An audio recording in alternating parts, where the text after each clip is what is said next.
comparison that I have personally wanted to see. Now what we have here in the blue corner is the SVS PB3000. Now that is a 13-inch ported subwoofer from SVS. And what we have here in the red corner is the 12-inch Monolith THX Ultra certified subwoofer.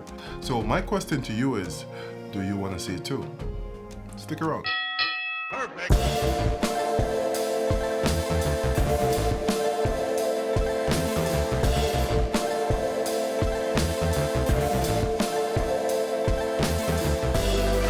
It's the Villaman here, and on this channel we bring you the tech of entertainment. So we do unboxings, demos, comparisons and tips to help you find the best components and get the most out of them. So if you're into that, then hit that subscribe button and come along for the ride.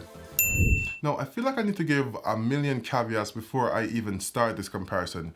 First of all, this is not a fair comparison. First and foremost. So these subs are in different classes. Now the PB3000 is a 13-inch ported subwoofer from SVS coming in at $1,400, while the Monolith is a 12-inch ported subwoofer coming in at $800. Now that's a pretty big price disparity, and it has the performance and features to match those prices.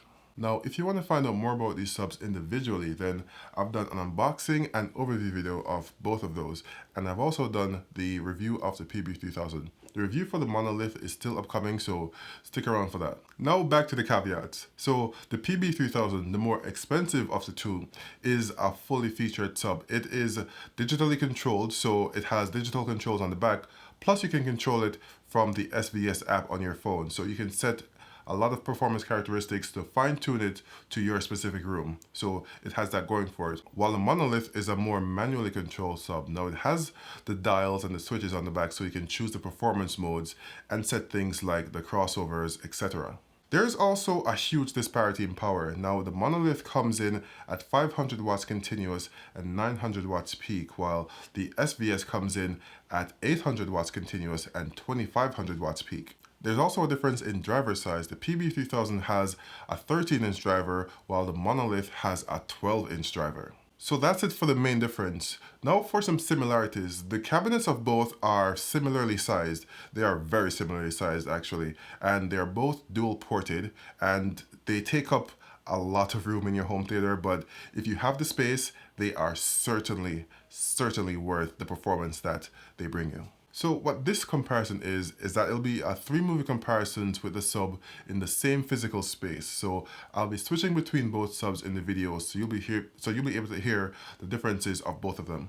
So stay tuned to the end of the video for details on my test setup and how I configured both subwoofers. Oh, and if you like this shirt and want to get one of your own, then it's available in the Villaman merch store. It's an original design for all the bass heads and home theater enthusiasts out there, like myself. Check it out. All right. Let's get into it. Here we go.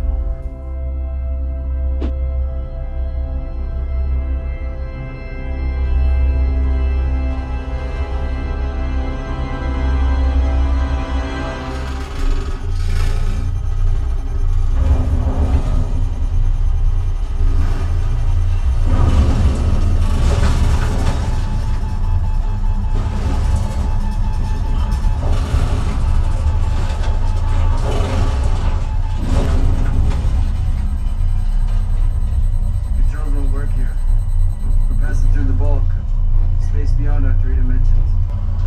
All you can do is record and observe.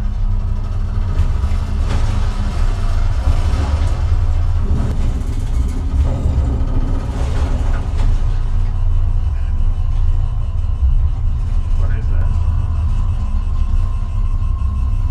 It's distorting space-time. Don't!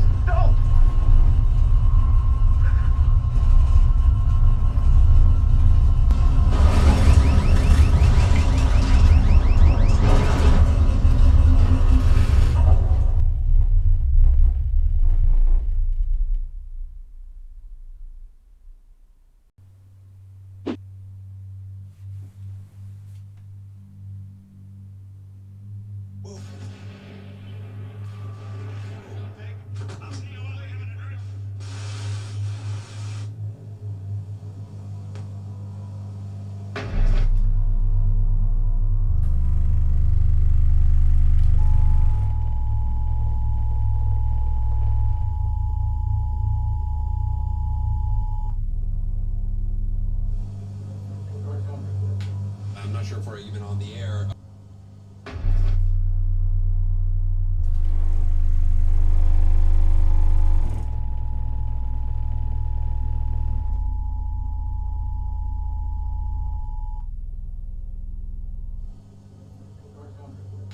I'm not sure if we're even on the air.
Alright, so the volume on the receiver was set to -15 dB from reference. As far as the subwoofers are concerned individually, the Monolith was calibrated to 0 dB in my room, and I adjusted the gain to +4 dB. The SVS was calibrated to -27 dB, and I adjusted the gain to -23 dB.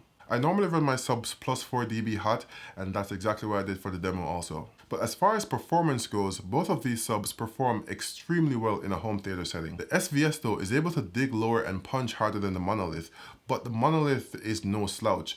I think it punches above its weight.